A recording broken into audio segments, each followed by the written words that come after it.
আমাদের মন্দির পরিক্রমায় আজকের গন্তব্য ব্যারাকপুর অন্নপূর্ণা মন্দির। রানী রাসমণির কনিষ্ঠা কন্যা জগদম্বা দেবী প্রতিষ্ঠিত শিব শক্তি অন্নপূর্ণা মন্দির। কলকাতার খুব কাছে রয়েছে এই শিব শক্তি অন্নপূর্ণা মন্দির। এখানে কিভাবে আসবেন, পুজো দেবেন কিভাবে, প্রসাদের আয়োজনে কি কি থাকছে, রাত্রি যাপনের ব্যবস্থা আছে কি না, সব কিছু বিস্তারিত জানাবো এই ভিডিওটিতে। সাথে থাকছে রানী রাসমণির ঘাট ও জগন্নাথ মন্দির। তো ভিডিওটি স্কিপ না করে সম্পূর্ণ দেখুন, আশা করছি ভালো লাগবে।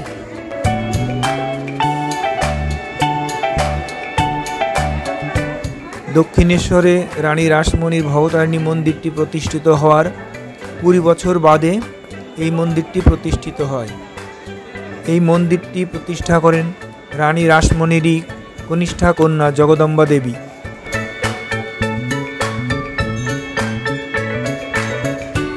সবার আগে বলে দিই এই অন্নপূর্ণা মন্দিরে কীভাবে আসবেন। এখানকার সবচেয়ে কাছাকাছি রেল স্টেশন হচ্ছে ব্যারাকপুর স্টেশন। শিয়ালদা ডিভিশনের এই ব্যারাকপুর স্টেশনে যে কোনো ট্রেনে এসে নেমে অটো বা টোটো নিয়ে নেবেন। হেঁটে গেলে একটু রাস্তাটা গোলমেলে আছে, অটো বা টোটো নিয়ে নেবেন। সেখান থেকে তালপুকুর হয়ে ব্যারাকপুর গভর্নমেন্ট হাই স্কুলের পাশ দিয়ে মন্দিরে পৌঁছতে মোটামুটি 12 থেকে 13 মিনিট লাগবে। আর যারা হুগলির দিক থেকে আসবেন, যেমন শ্রীরামপুর, রিষড়া, ওই দিক থেকে যারা আসবেন তারা ঘাট পার হয়ে নবনির্মিত রানী রাসমণি ফেরিঘাটে এসে তারপরে সেখান থেকে হেঁটে 2 থেকে 3 মিনিট লাগবে। মন্দিরটি প্রতিষ্ঠিত হয়েছে 12 এপ্রিল 1875, অর্থাৎ 149 বছর আগে।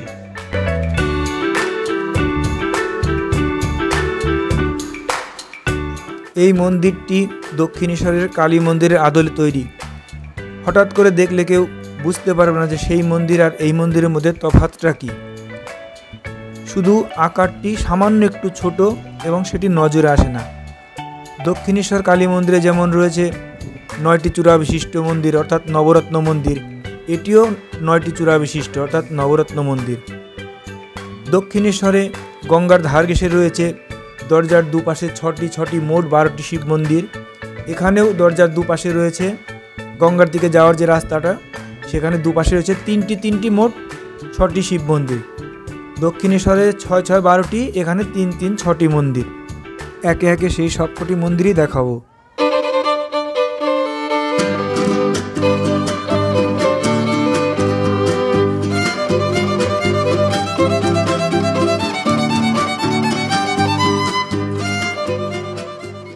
এই মন্দিরটি জগদম্বা দেবী তৈরি করেন তৎকালীন 3 লক্ষ টাকা ব্যয়ে। এই মন্দিরের জমিটি কেনার সময় ঠাকুর শ্রীরামকৃষ্ণ এখানে এসেছিলেন এবং মন্দিরটি যখন তৈরি হয়ে গেল, উদ্বোধনের দিনও ঠাকুর শ্রীরামকৃষ্ণ এখানে এসেছিলেন এবং মা অন্নপূর্ণার প্রাণ প্রতিষ্ঠা ঠাকুর শ্রীরামকৃষ্ণই করেন। কাজেই যারা রামকৃষ্ণ বিবেকানন্দ ভাবধারায় আছেন তাদের কাছে কিন্তু এই জায়গাটির গুরুত্ব অনেক।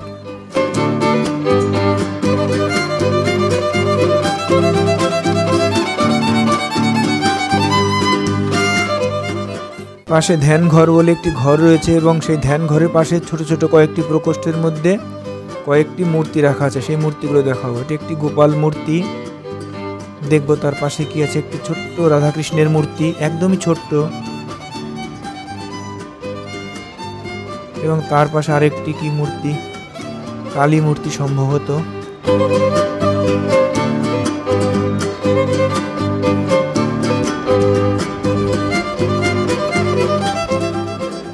এটি ধ্যান ঘর, দেখি ধ্যান ঘরের মধ্যে কি আছে। সামনে একটি তুলসী মঞ্চ, ধ্যান ঘরে দেখি কি আছে। ধ্যান ঘরে সেরকম কিছু নেই আপাতত, শুধু একটি আসনে রাখা আছে এবং তার উপর অনেক ফুল ছড়ানো। সম্ভবত কোনো মহাপুরুষের স্মৃতির উদ্দেশ্যে এই আসনটি বিছিয়ে রাখা আছে এখনো।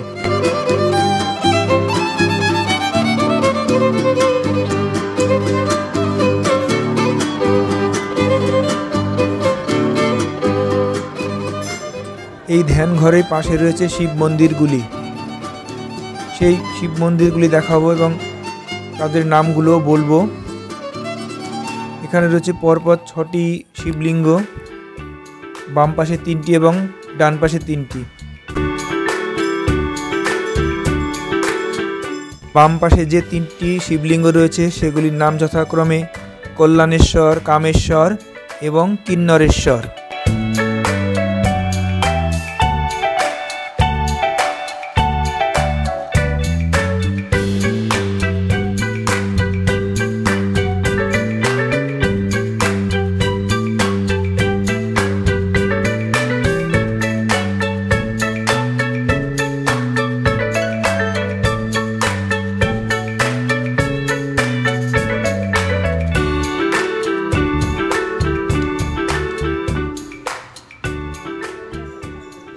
সামনের রাস্তার দুপাশে 2টি ঘর রয়েছে দ্বাররক্ষীদের জন্য, যে রাস্তাটি সোজা গঙ্গার দিকে চলে গিয়েছে রানী রাসমণি ঘাটের দিকে।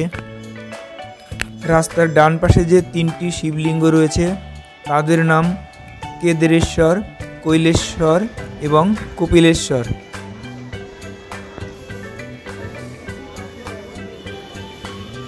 এই 6টি শিব মন্দিরেই কিন্তু নিত্য পুজোর ব্যবস্থা রয়েছে। এছাড়া সাধারণ ভক্তরাও প্রতিদিন পুজো দিয়ে থাকেন। কর্তৃপক্ষের সঙ্গে কথা বলে জানা গেল প্রতি শনি এবং রবি 2টো দিন ছুটি থাকার কারণে ভক্ত সমাগম অনেক বেশি হয়। সাধারণত সপ্তাহের অন্যান্য দিন 40 জনের মতন এখানে প্রসাদ পান, কিন্তু শনিবার এবং রবিবার 100 জনের উপরে প্রসাদ পান।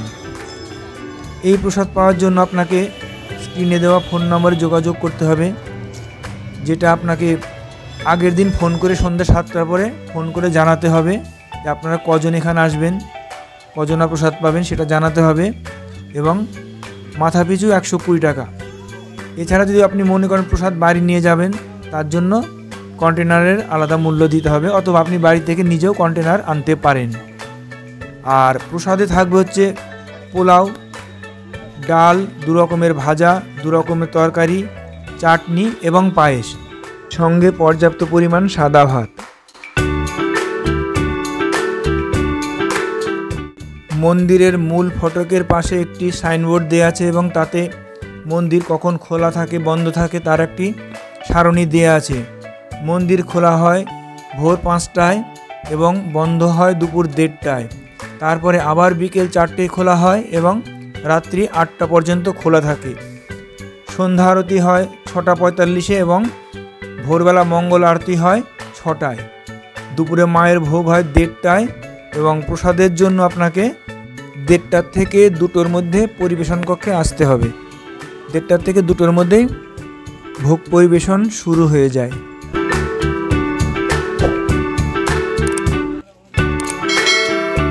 এই মন্দিরে কিন্তু ভক্তদের সারাদিন থাকবার জন্য ঘর ভাড়া দেওয়া হয়। ঘর ভাড়া নেওয়ার জন্য আপনাকে অফিসে যোগাযোগ করতে হবে অথবা ফোন নাম্বারে যোগাযোগ করতে পারেন। ফোন নাম্বার আমি স্ক্রিনে দিয়ে দিচ্ছি, সেটায় যোগাযোগ করতে পারেন। তো এখানে যেটি বিশেষ ব্যাপার তা হচ্ছে আপনি সারাদিন এখানে ঘর পাবেন থাকার জন্য, কিন্তু এখানে রাত্রে থাকতে দেওয়া হয় না। আপনাকে সন্ধ্যা 8টার মধ্যে, রাত্রি 8টার মধ্যে ঘর কিন্তু ছেড়ে দিতে হবে। নাইট হল্টের কোনো ব্যবস্থা এখানে নেই।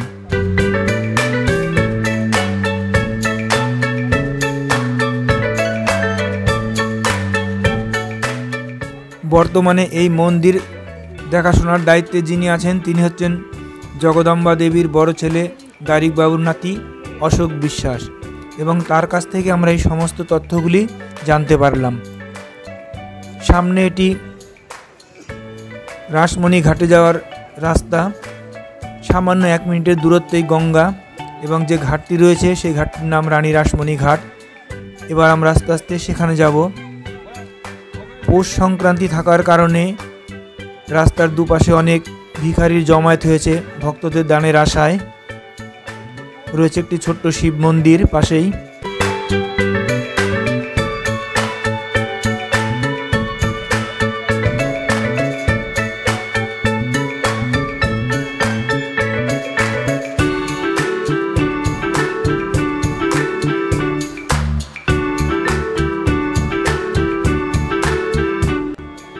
রানী রাসমণি ঘাট এটি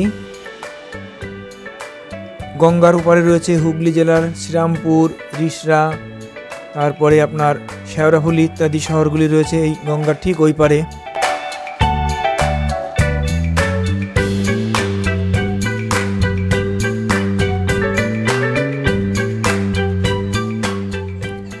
মকর সংক্রান্তি যোগ থাকার কারণে আজকে মন্দিরে প্রচুর লোকের সমাগম ঘটেছে এবং অনেক ভক্ত এসেছেন পুণ্য স্নান করতে।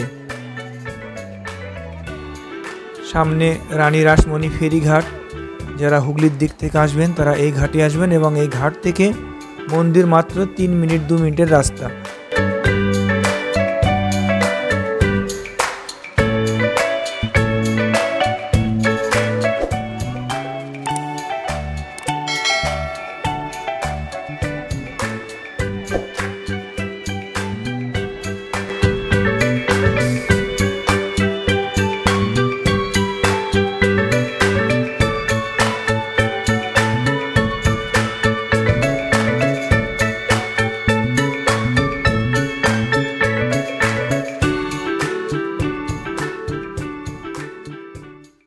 গর্ভগৃহে ভিডিওগ্রাফি সম্পূর্ণ নিষেধ, তাই একটি স্টিল ছবি দিতেই বাধ্য হলাম।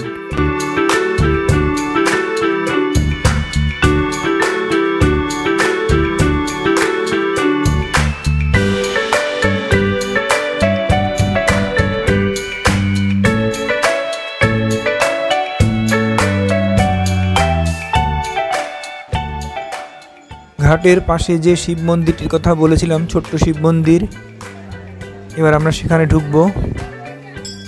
এই যে এটি সেই ছোট্ট শিব মন্দিরটি, অনেক ভক্তের সমাগম ঘটেছে। এই যে সুন্দর একটি শিবলিঙ্গ, অনেক ভক্ত রয়েছেন সেখানে।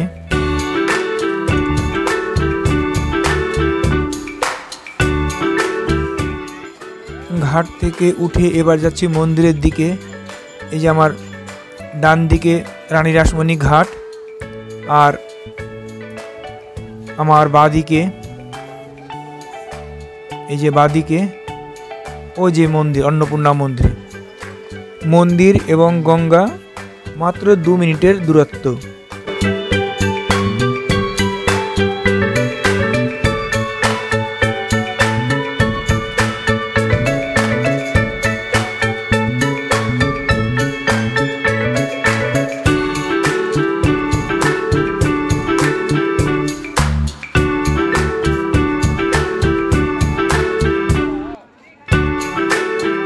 ঘাট থেকে ফিরে এসে আবার মন্দির প্রাঙ্গণে প্রবেশ করলাম।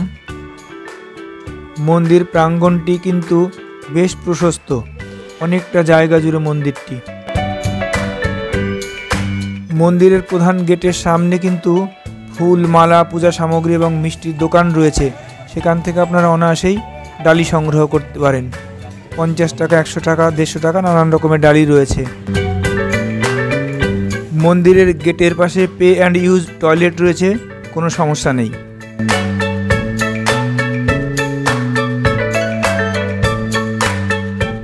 যাই হোক, এই অন্নপূর্ণা মন্দির হতে এখনই আমরা আস্তে আস্তে বেরিয়ে পড়ব, কারণ সামনে আরেকটি আমাদের দ্রষ্টব্য জিনিস রয়েছে, সেটি হচ্ছে জগন্নাথ মন্দির।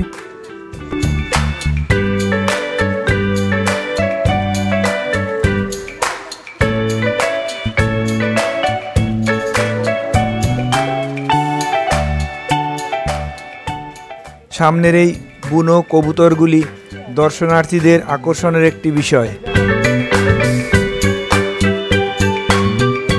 সাধারণ দর্শনার্থীরা এই কবুতরগুলি দেখছে এবং এর থেকে ব্যাপারটিকে বেশ উপভোগ করছে।